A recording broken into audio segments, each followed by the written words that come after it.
एक इंसान की दास्तान। जिंदगी एक खेल है, हर मनुष्य एक खिलाड़ी है। एक बार की बात है, हिमाचल के एक गांव में एक किसान रहता था। गांव जंगल में था। एक दुर्गम पहाड़ी क्षेत्र में यह गांव स्थित था। उस किसान के परिवार में एक पत्नी तथा 2 बच्चे थे। उसके माता पिता की मृत्यु हो गई थी।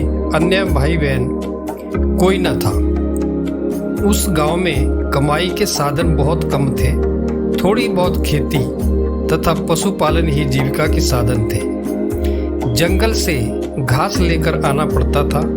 जंगल से लकड़ी इकट्ठी करके शहर में बेच सकते थे, लेकिन यह कार्य बहुत कठिन था।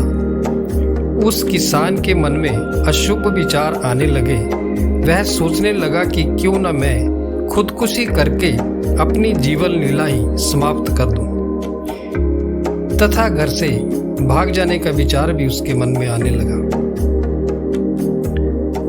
मनुष्य के मन में हमेशा सोच चलती है। यह सोच विचार का रूप लेती है। ये विचार एक संस्कार बन जाते हैं और संस्कार एक वृत्ति का रूप ले लेते हैं। जैसी वृत्ति बन गई वैसा ही जीवन बन जाता है। जिंदगी एक खेल है। मनुष्य खिलाड़ी है। जो खिलाड़ी पक्का है वह जिंदगी को खेलना सीख जाता है और मानव जीवन का लाभ ले लेता है। कच्चा खिलाड़ी खेल से बाहर हो जाता है। जैसा कि आप देखते हैं, संसार में अनेक खेल हैं। खेलने की कोशिश बहुत लोग करते हैं, लेकिन शिखर तक कोई कोई पहुंचता है। ये किसान बार बार खुदकुशी की बात सोचने लगा और घर से भागने के बारे में सोचने लगा। धीरे धीरे विचार पक्का होने लगा, क्योंकि मनुष्य का मन कल्पना करता है और उसको रूप दे देता है। एक दिन किसान इस नतीजे पर पहुंचा कि मैं घर से भाग जाऊंगा, और बहुत सोच विचार करने के बाद वह चुपचाप किसी को बिना बताए घर से भाग गया। वह अनजान राहों पर चल रहा था। पता नहीं कहाँ जाना है। आप विचार करो और अपने अंदर झांक कर देखो कि हम भी अपने घर से भागे हुए हैं। ये संसार हमारा घर नहीं है। हमारा घर परमेश्वर है, लेकिन हमें पता ही नहीं है।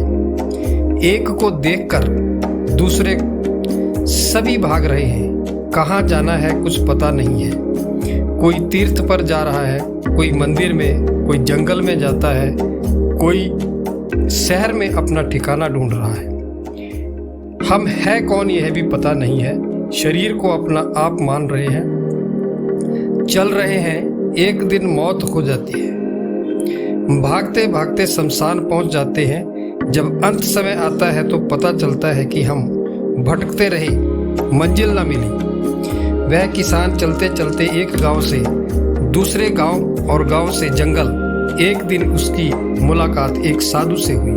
वह साधु अपने शिष्यों को वचन सुना रहा था। उस किसान को साधु के वचन अच्छे लगे। वह रुक गया। उसने शांति का अनुभव किया। साधु से बात करके उसको अच्छा लगा। उसने उस संत से प्रार्थना की कि उसे भी अपना शिष्य बना ले। संत ने उसे भी अपने शिष्यों में शामिल कर लिया। संत परीक्षा लेते हैं और परीक्षा के माध्यम से हमें कुछ समझाते हैं।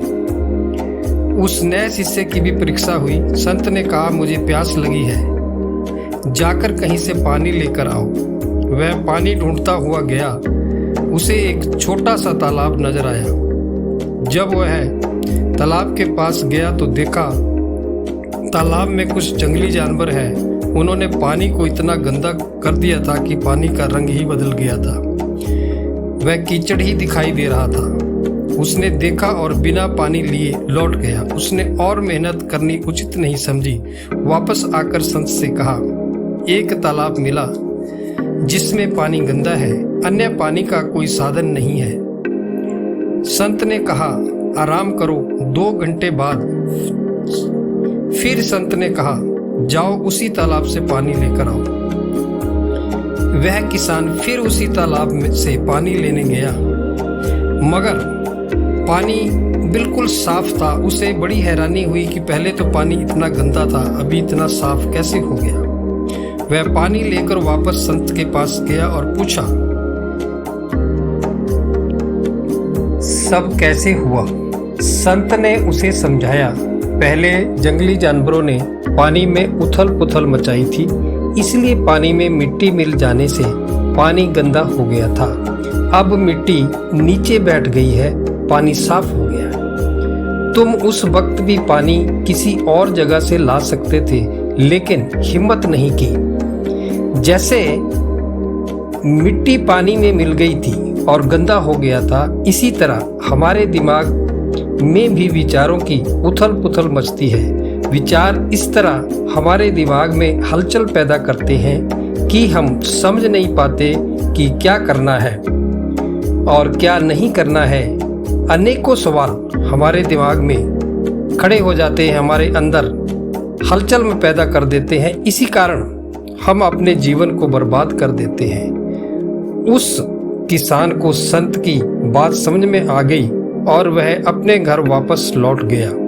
वो किसान तो घर वापस लौट गया, मगर हम अब भी भटक ही रहे हैं। संत संसार में आते ही इसलिए है कि हम जीवों को अपने घर का रास्ता बताकर वापस भेज सके।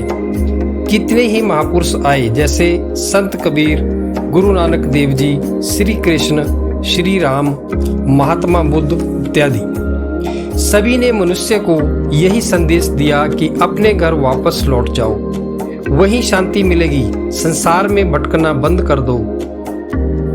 जो बताए गए इस रास्ते पर चलेगा वह अवश्य अपने घर लौट जाएगा।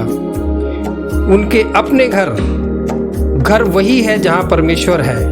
परमेश्वर ने हमें इस धरती पर भेजा ही इसलिए है ताकि हम उस परमेश्वर का ध्यान सिमरन करें और एक दिन अपने घर वापस लौट जाएं। लेकिन हम जब संसार में रहते हैं तो इस जगत को सच्चा समझने लगते हैं और दुखों चिंताओं से घिर जाते हैं। परमात्मा हमारी पालना तब से कर रहा है जब से हमें इस धरती पर भेजा है।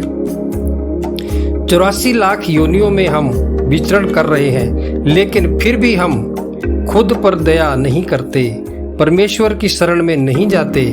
ये जीवन परमेश्वर की रहमत है। अपने आप को पूर्ण रूप से परमेश्वर को समर्पित कर दो। बिना समर्पण के जीवन का लाभ नहीं मिल सकता और हम अपने घर वापस नहीं जा सकते। तब तक हमारे अंदर के तूफान शांत नहीं होंगे जब तक हम पूर्ण रूप से अपने आप को परमेश्वर को समर्पित नहीं करते। हम जन्म मरण के इस निरंतर चक्कर से छूट जाएंगे अगर हम पूर्ण रूप से परमेश्वर को समर्पण कर देंगे और उसी के ध्यान भजन में हमेशा के लिए लग जाएंगे।